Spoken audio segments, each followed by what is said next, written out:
Welcome to Misleading Fortunes, a brand new podcast that I am so excited to bring to you, where I, Misleading, every week will read a different celebrity's tarot cards. Very exciting for me, and I am so incredibly excited to start off with our first guest. Now, I don't know who our first guest is. This makes me nervous. Our first guest is a maestro of makeup and a true icon of British beauty. You will know him as the razor-sharp, fashion-forward judge from Glow Up, where they delivered artistry, attitude, and immaculate eyeliner every episode. As director of MAC Cosmetics UK, they have shaped the looks of fashion royalty, mentored rising talent, and pushed the boundaries of beauty on runways and in studios worldwide. They are also a brilliant author and have a brand new book called Glowography, a stunning tribute to the art, craft, and heart behind makeup itself. It is an honor and a privilege to welcome my first ever guest. It's Dominic Skinner! That was lovely. Thank you so much. What a tribute. It was like you died. I mean, can you just write all my bios for me? Because that was brilliant. Yes, I mean, normally I wrote it's like, the bios.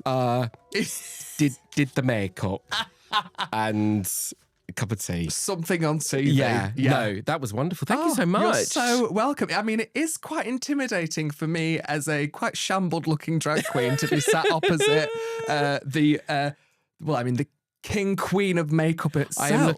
I'm looking at your angles. I'm looking at your symmetry. It's all looking rather good. Oh my goodness. Am I a future contestant on Glow Up? Yeah, let's not go too far.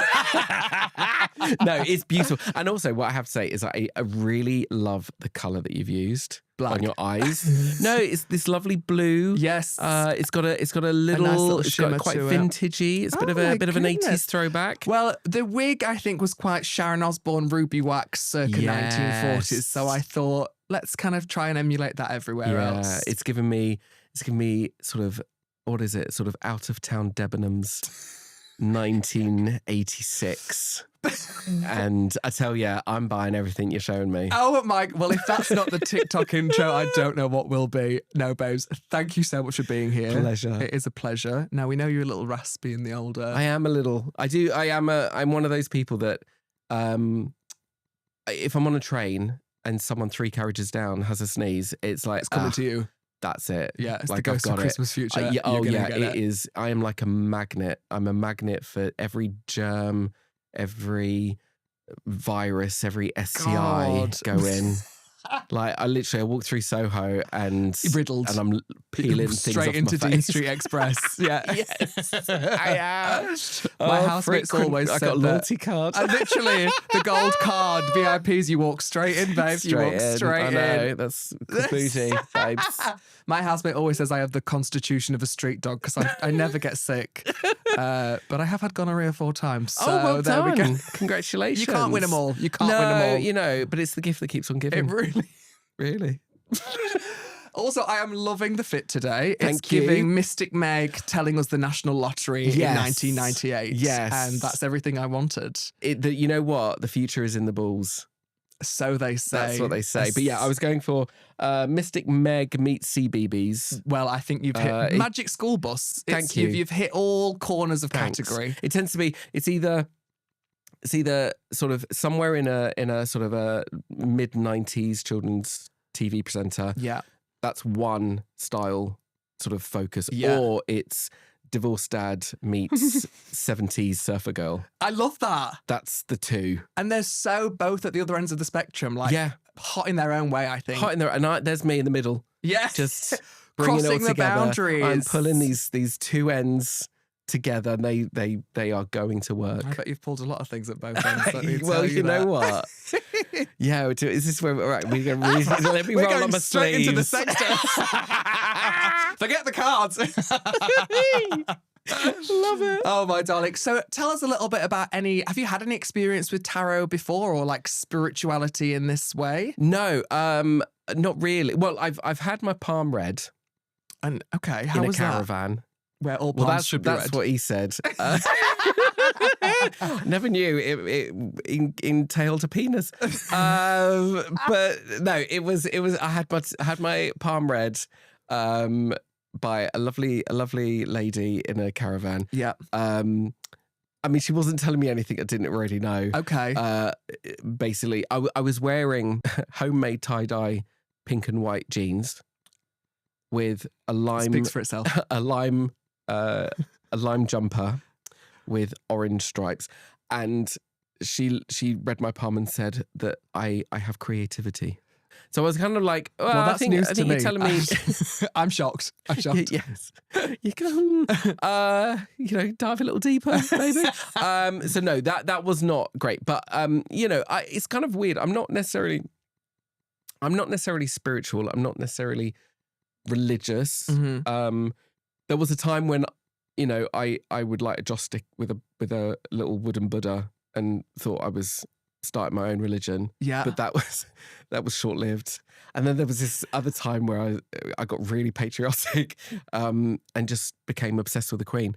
Wow. I don't think that was anything to do with spirituality. No. But yeah, I became really quite obsessed. And the Queen Mother, like the two of them, I just saw them as icons. Anyway, but no, having my fortune told, no, never. So I really am intrigued. I've had quite a I wouldn't say rocky, just turbulent. Okay. Sort of, yeah, like a BA turbulence, not an easy jet turbulence. We're not saving £200 on a family of four. No, no. It's still upper class. We're in the class turbulence. Yes. Yeah. It's a little jiggle. That just helps. A moment of like, mixes your gin tea for you. Yeah. That sort of turbulence. I understand. So, weirdly, like my future previously has always been I'm very much a planner. I'm very much goal driven. I have ideas of what I want. Mm-hmm. No real time to get there, but I know what I want and I work backwards on how to achieve it. Okay. Whereas now I'm in this very sort of loosey-goosey void we love where I don't really no. We love loose. Loose is very, I mean, it's a way forward. But I don't really have I don't really have a path. Okay. So this has come at the perfect time for me. And also, we're about to start the new year. Yes. So it's really exciting, I think, to kind of get maybe a fresh perspective.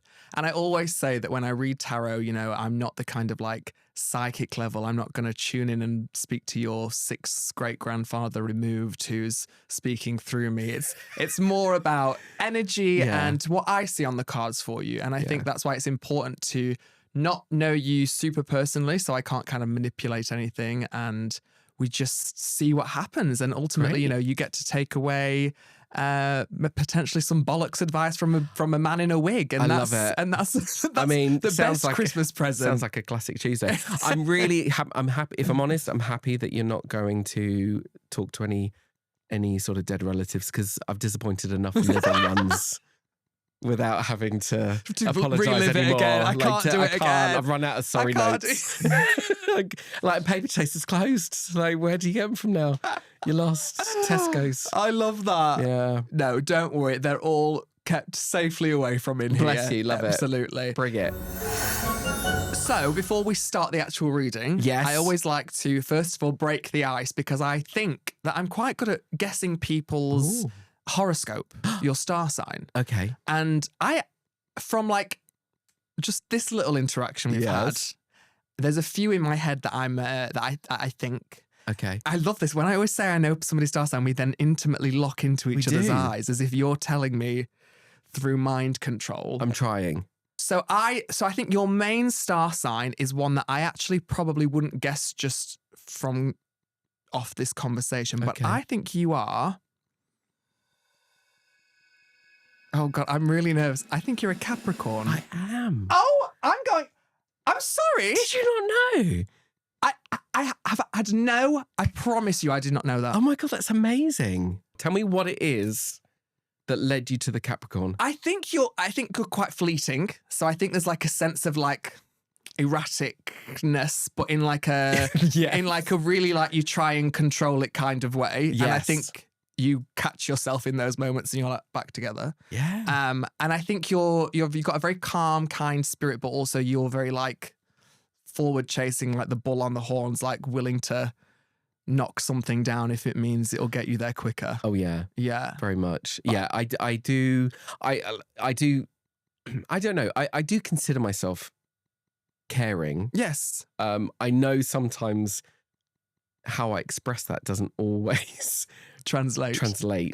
But I'm also, I think it's more so in my later years I've learned to stop giving shits.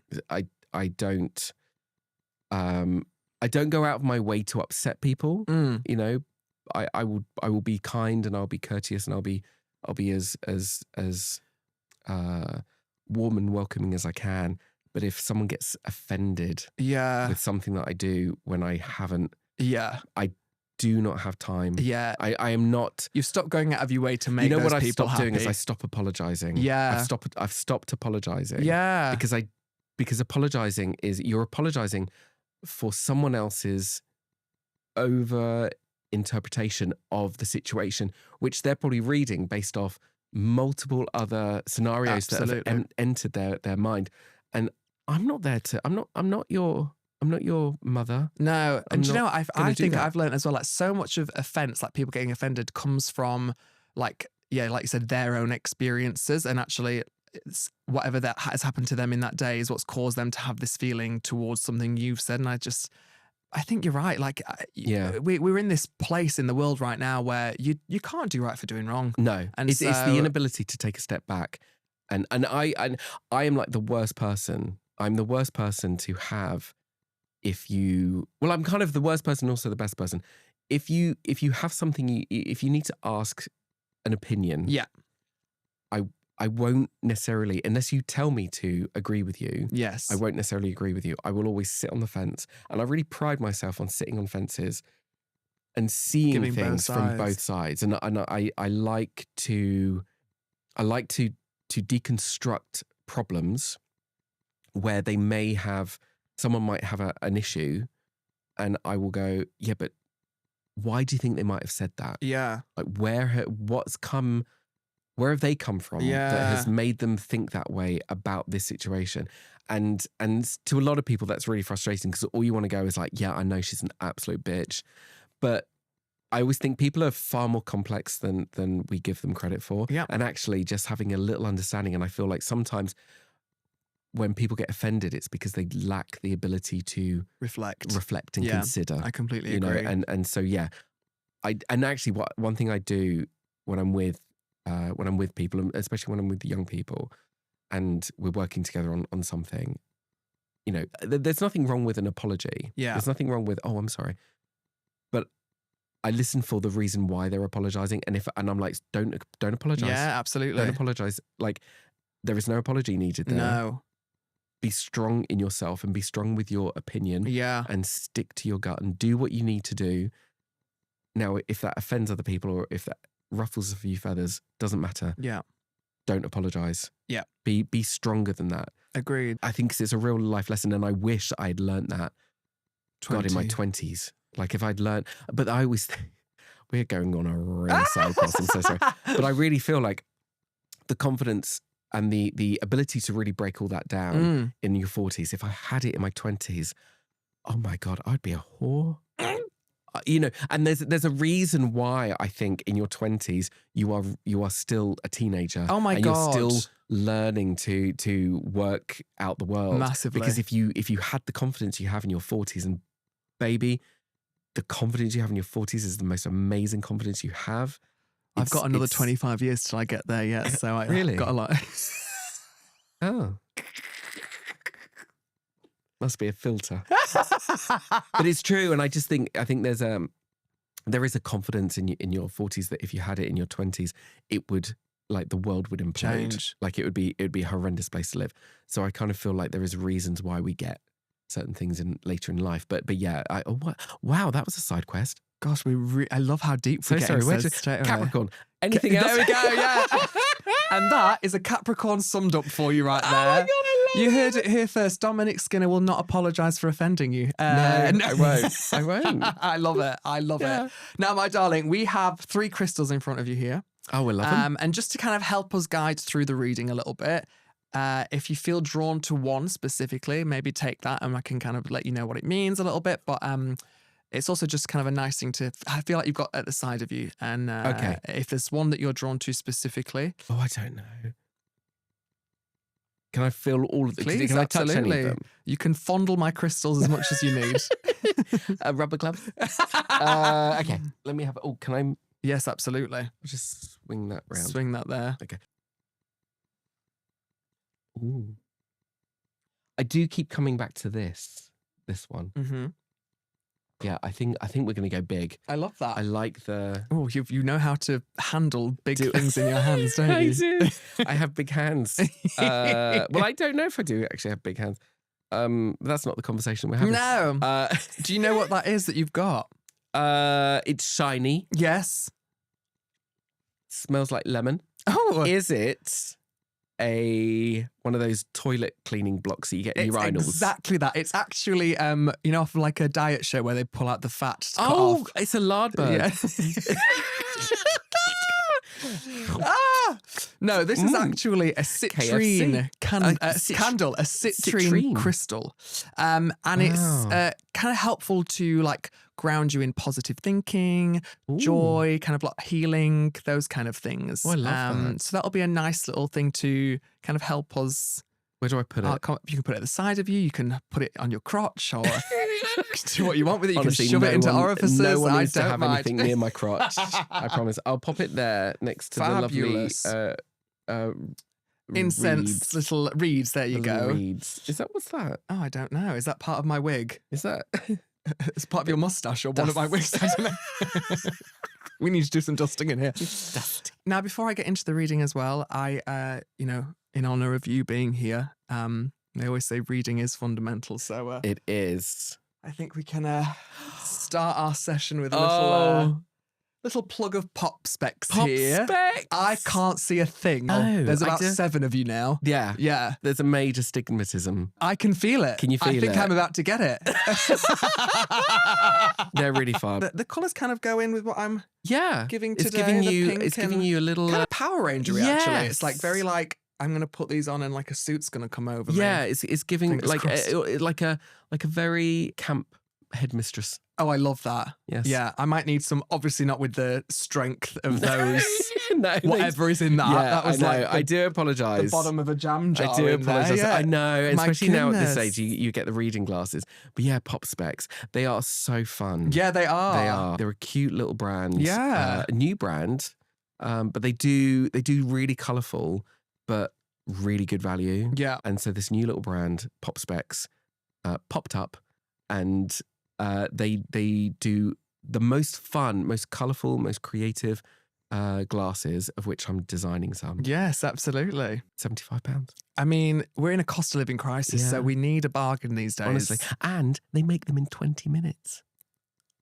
Like, normally it's like 2 weeks. Jesus. Like, I don't understand why all the other brands are not doing this. That's why I fell in love with Pop Specs. Now, my darling, the Yes. tarot itself. So I'm Yes. going to pull 3 cards. Ooh. We're going to go past, present, future. We're going to see what I can see, and then we're going Right. to dive a little deeper. Oh. Okay? I'm very excited. Are you Honestly, nervous? I'm very excited. No, I'm not. Good. No, I'm really excited. Good. I'm like, I just think everything's an adventure. Everything is an adventure. You just gotta dive in. Like, you gotta ride the fear, ride the anxiety, and go ahead first. and just go ahead. Yep, dive in. Love it. That's what they say. Oh. Yeah. Oh. That's telling. Honestly, and they say this isn't real. So I always, the cards tend to jump. Yes, or they they did. I kind mean, of it fall. literally- It literally Plummeted. jumped out of the pack. I don't really believe in like, shuffling and then just picking one off of the top. I think Yeah. you've got to wait for the cards to kind of reach you, Right. which is The also third is the third is kind of focusing on future, but they all do tie together. Do they? So it's not always as simple as it being this one's this one's that. It's they Yeah. do tend to kind of like connect. And the order that they come in Yeah, is the order is of the order of the past, present, future. Yeah, That's really good. I know. I love this. Oh, okay. I'm learning something. Oh. Oh. Oh. Okay. Interesting. Oh my word. So we have 2 cards facing you. Yes. Which means they're kind of facing you. Okay. They're presenting themselves to you, and they've got one facing me, so it's kind of a reverse card. It's kind of like presenting away from you. That's not a bad thing. Yeah. It just has maybe a different connotation of what it would mean if it was facing you. Okay. So we're going to go for the first card which we pulled, which is the Fool. And we're done. And on that note, I'd like to thank you for being here on our first episode. And kind of in reflection to your past, it's really interesting because I always tend to read the Fool as like a new beginnings. It's like something exciting. But here I kind of see it as maybe when in your past or when you were younger, you had a lot of new beginnings. There was a lot of maybe shifting and movement, and it feels like there's a lot of starting again and feeling like you could rebrand yourself. And this is the reaction we wanted. My God. Okay. Are you serious? We're on the right path? Yes. Okay. I also get this sense that I actually see a lot of joy there, which I'm gonna assume, Dominic, that you're part of the LGBTQIA community. I have been known to frequent. Yes. But I feel like you knew that from a very early age, but it didn't scare you. I think you found elements of joy in being different. And I think for you, that gave you purpose really early on. And I think that queerness that a lot of people are scared of, actually for you allowed you to build the strength and figure out where you wanted to be really early on in your life, which has contributed a lot to how much success you've had in your career.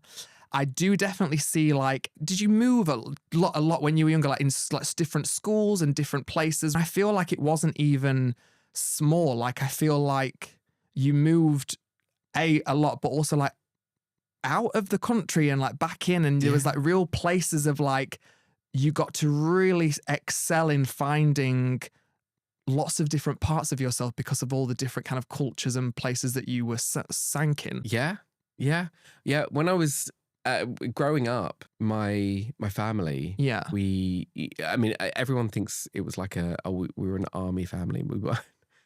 It was the 80s, and my dad worked for a computer company. Oh wow! And so he moved jobs and moved offices a lot, and we just traveled with him. So we moved around the country consistently. Like, I mean, there was one time we moved into a house, moved into an area, and the sold sign came down and the for sale sign came back up. Wow. And we moved again. And so we were moving. I think the longest we ever stayed in any one place before we really sort of stopped was maybe 18 months. Wow.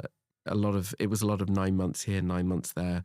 And being the youngest of 3 kids, and there's an age gap between me and my middle and older brother. There's 5 years difference. Okay. So they were of an age where they were always together. Yes. And they would run around and do whatever. And I was very much independent, and I learned to be independent and learned to be sort of very much myself. There was a lot of joy in it. I look back and yes, of course there was sad times because you would go to school and you would meet people and you'd make friends, and then you'd have to leave those friends and move on.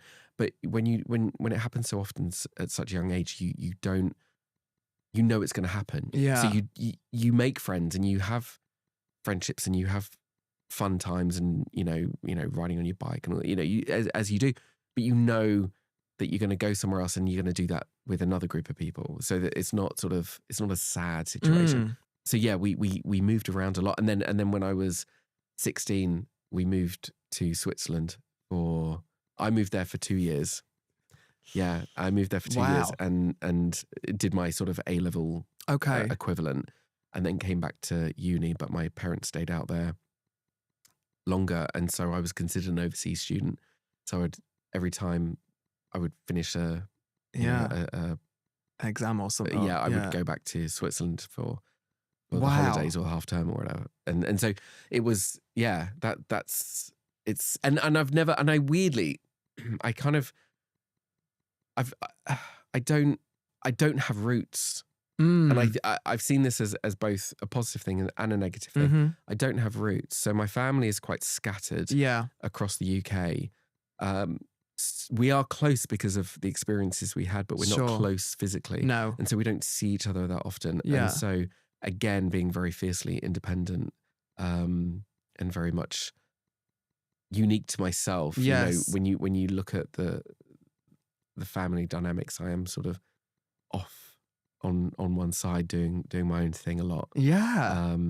Yeah, that was mad that you picked all of that out. I mean, I feel especially the sense of independence from you, and I think that also does come through in like how you approach situations. And I think sometimes, again, we're going to link this now to the next card of the Chariot, which kind of we're going to bring a bit more closer into present. But there's a sense of you move at such a pace that like a lot of people tend not to keep up with you. Yeah. And I think that's a real frustration for you. And that's maybe where people maybe see a side to you that you don't always like people to see, because you know that they don't understand it for what it is, which is you've had to rely on yourself for so long that once other people start to come into that realm, whether that is personal or professional, it's really hard for you to kind of, literally rein the horse in. Yeah. Because you know exactly what we said, you know where you want to be and you know how you're going to get there. So to do it at like in a team pace rather than at your pace is a real frustration for you. Teams are, because again, having sort of late diagnosed ADHD and everything, and you kind of learn, you learn actually, because weirdly the Fool, going into a new school, going into a new class, I mean, kids can be like, can we swear on this? Yeah, please. Kids can be oh my God, fucking horrible. Horrible individuals. And so the way to win when you're a new kid in school, especially when you're turning up midterm, is to be the joke. Yeah. You've got to be the joke. You've got to be the humour. You've got the class clown. You've got to be the class clown. And I was the one, and again, because of dyslexia, I couldn't really give a toss about learning. So being the Joker was actually a really easy way in. Yeah. And it got me a lot of friends very quickly. Yeah. And it would diffuse situations, especially about being queer. Yeah. I was able to deflect a lot of homophobia by joking and being actually the one that all the kids wanted to be friends with. So it was a I don't know, a defense mechanism. An armor. It's an armor. So it's crazy. It's really funny because I mean, even on the card itself, like the Fool is like standing on top of a mountain, and like, there's this real sense of, whilst there's a naivety there is a real sense of like leadership, and it's not necessarily you leading people, but it's like you being your own leader and knowing what you can do to control things for yourself, and in a non-selfish, I'm going to do in a way that's like protective for yourself, and but there is that childlike naivety there that's really, I think, important, because I think that still comes through in your present day a lot. I think there is like, you still get really excited about those things, and I feel like you still really are. Whilst I think physically you feel more settled, and you've got your home and your space, that urge to not always to feel like it could be shifted any minute is still quite exciting to you. Yeah. And I think, again, the Chariot is literally about the way things have happened for you has never been a plan that you've had. It's all happened so quickly.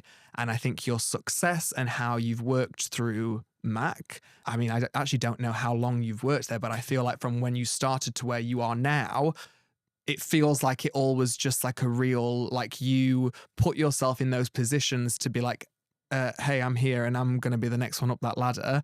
And they were like, yeah, you are. Like, there was just this real sense of like, I know exactly what I'm doing, and I know what I'm doing. And so you're going to put me forward for that, and I'm going to get the job, and I'm going to keep moving up.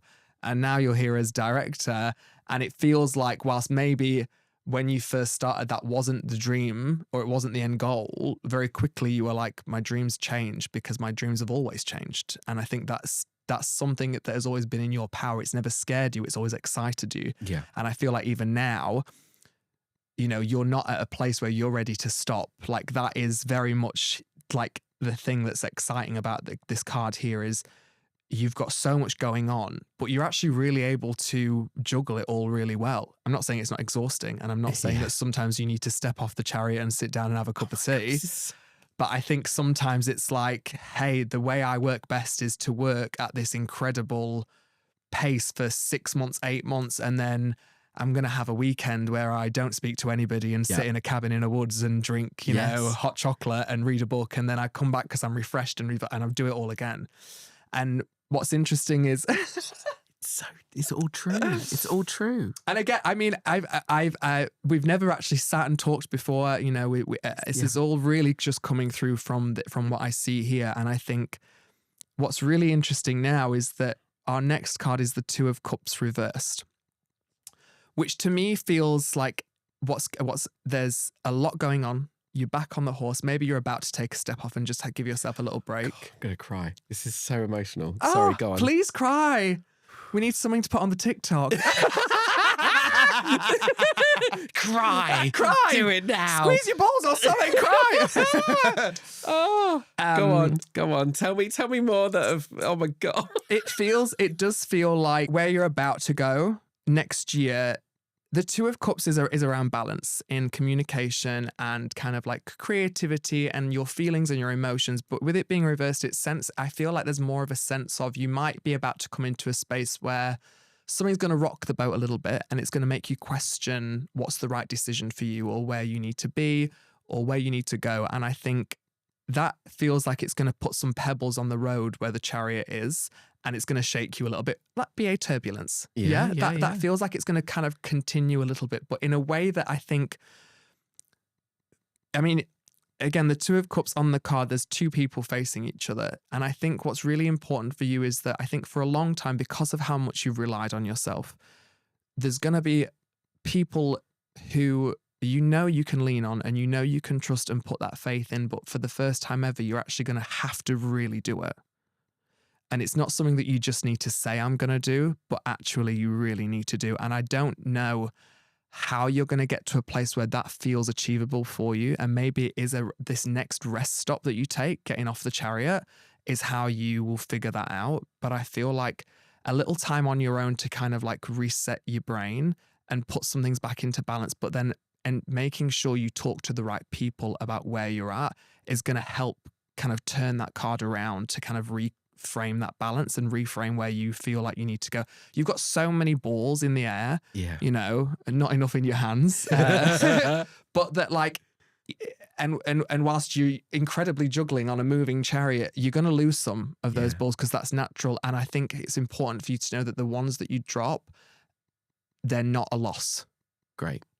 It does feel like that. Like I feel very like certain that a few things are going to either stop next year or you're just going to know that this isn't serving you anymore and you know that you need to let go of that. Whether that is professional or personal or like it's somebody or it's something, I don't know, but I know that you need to like trust that what isn't for you is not for you. Yeah. And yeah, I think there's going to be a real shift in how you rely on people next year. I think that I'm thinking of one person that I think, you know, maybe you are so close with, and I know you know you're close to them, but you've still just got a little part of you that's kept something away from like giving your whole self.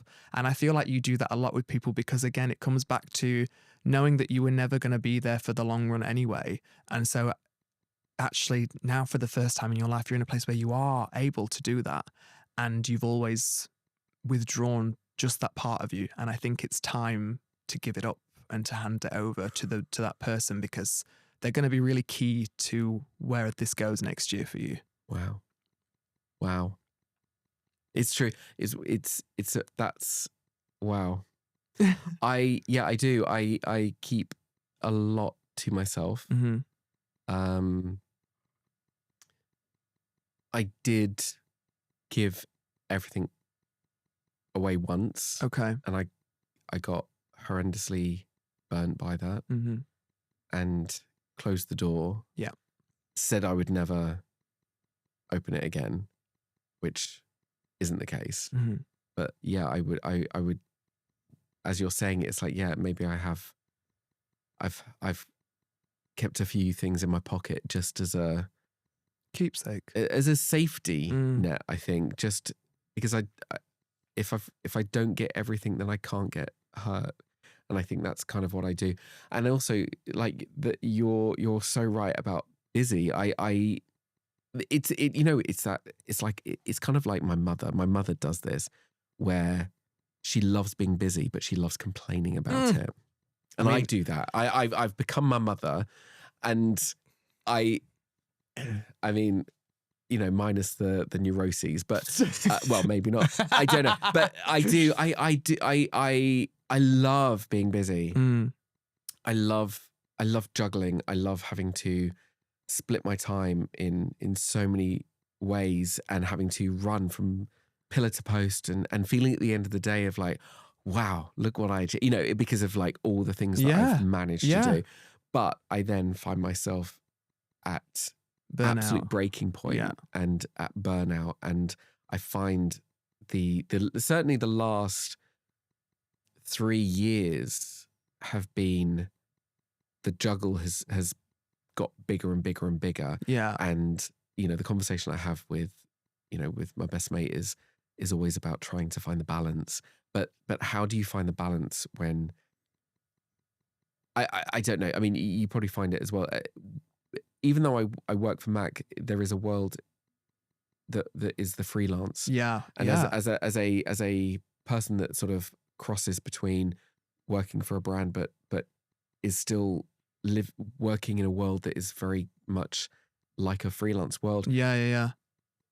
I grew this career with the knowledge that if you said no, you will never get booked again. Yeah. And it's the idea of you can't say no. Yeah. You say yes, and then you figure out and have the meltdown trying to figure out how you're going to fit it in. And it is that whole thing. I mean, it's like the time I agreed to write the book. I wrote the book. They were like, "Can you write a book?" It's like, "Yeah, sure." When do you need it by? And they were like, "Well, we would like to have it written by." I think I had to have it in by the end of September. It's like, no, like I'm talking about like April next year. And they're like, no, we need it in 2 weeks. Yeah. And so I did it. Like, I don't know how I did it, but I did it. But it was also traveling the world and hosting masterclasses and filming TV shows but there is this sort of like, the weird thing is that you come at the end of the project. Yeah. And you can't enjoy it because you don't have time. You're moving on to the next. And I think what it feels like is, you know, you keep saying you can't say no, and you're right, you can't. I mean, I get the same feelings about all those things. You know, as a drag queen, you know, you don't ever want to turn down a job because if it never comes again, you've missed out on an opportunity. But remember now, like, you're not climbing the ladder anymore. You are the ladder that people want to climb. Ooh. But in like, you know, but you don't need like a ladder. You know, ladder, village bike, however you want to know. I'll take it all. I think it's just important for you. Like you're in a space now, and I think again, this is the really important thing of like where you want to enjoy those things, and I feel like you need to enjoy those things. You know, you're passing things so quickly, and you are hitting the deadline and then moving straight on, and like this sense of, forgive me if I'm being out of line here, I feel like the sense of achievement is no longer fulfilling because you're not actually sitting in the achievement anymore. No. You're just always achieving, and it's like, how do you appreciate what's going on if you're not actually taking the time to appreciate it? So just free yourself of that. Like, it's great. It's like therapy, isn't it? It is.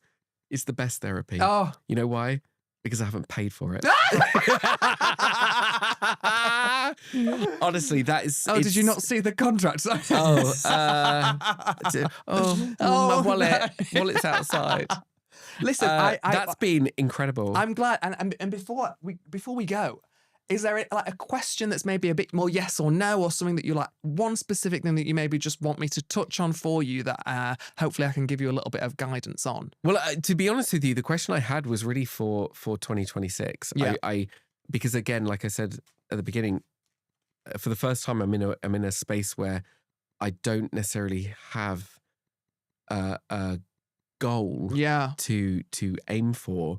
I don't know what that next goal is. And so I guess, I don't know. I wonder whether, you know, am I on the right path, or should I be looking elsewhere? For that focus. I love a focus. I mean, as you can tell, Yes, I mean, as you've experienced, I need focus in lenses. it's really interesting, isn't it? Because I think, again, it's that time of year where we start to reflect so much on what's been. Yeah. See, I mean, I just love it when that happens. What is it going to be? So we've got the Eight of Cups reversed. So Eight of Cups reversed. Eight of Cups reversed. So it does feel Shots. like it feels like we're going to get drunk. Yeah. No, it feels like, yes, you are. I think there's going to be a refocus. I think there's a sense of, you definitely feel like you are coming to the end of something that's like you're near completion, and you're like, okay, I've done everything I can here, and I do feel like a sense of, I'm ready to either, maybe not pass the baton, that's maybe too strong of a word, but maybe to add something to it, or it feels like you just know it's coming to an end, or you don't need it anymore. Yeah. And so I think next year there is going to be something that comes in and kind of knocks you off your feet in an exciting way, as in like a project. I think there's something out there that's not really been touched on by you yet. And I think it's going to force you to like, yeah, really, you're going to have to really like shift that gear into this. Like I'm literally seeing like a road that splits off in two, and like this one is all bright, and you're like, oh, that's the easy one, and this one is a bit dark and the trees are over it, but then you need to choose that one. I think it feels like you're going to get through those trees and you'll be like, oh my God, the fucking pot of gold. Yeah. So I think you're going to know when that comes, right, and you'll know when it's right. I feel like there might be a few things that come this year that you're like, this is it, and actually just honing on your intuition a little bit, and is it actually what your gut is saying is this is where you need to turn. Yeah. Oh, that's so exciting. So yeah, that is exciting. That's so exciting, because I love a project. Yeah. But like I said, the when the projects end, like I don't know how to feel about them, because I'm more excited about the process as opposed to the end result. And so, sometimes doing the same type of project each time, you suddenly just go through the motions. So it's been in the back of my mind. I'm always questioning, like, what's next? Is now the time to shift to change gears? But I'm also very open to opportunities. Yeah. I'm very much a believer in time. Everything that has come to me in my life has not been because I've desperately hunted them out.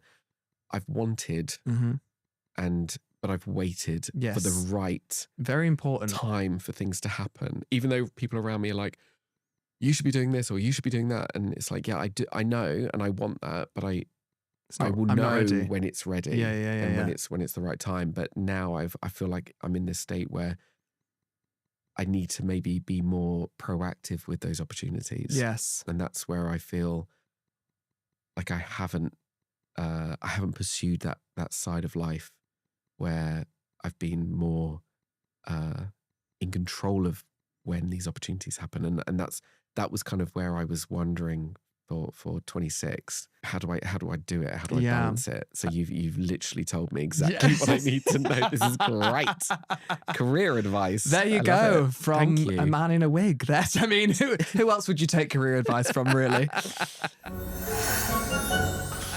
My love, you have been an absolute joy. Oh, thank you so much for being here. Thank you so much for asking me. And honestly, I can't believe I get to keep it. You actually do. I'm going to give you a little gift. I was joking. No, I actually have a little gift for you. Oh, to kind of help you remember your time with me today. That is whether amazing. Whether you need to kind of like refocus and think, okay, what did misleading tell me, or whether you just want a little laugh where you go, that silly bitch did that, and you need a little laugh. But this is a little gift for you for saying thank you for coming on, and to I get to stick my hand in your little velvet purse. You do. I love See it. what comes out. Oh, give it a tickle. It's sticky. Has it got a Werther's in it? It's my grandma's tune on it. Yeah.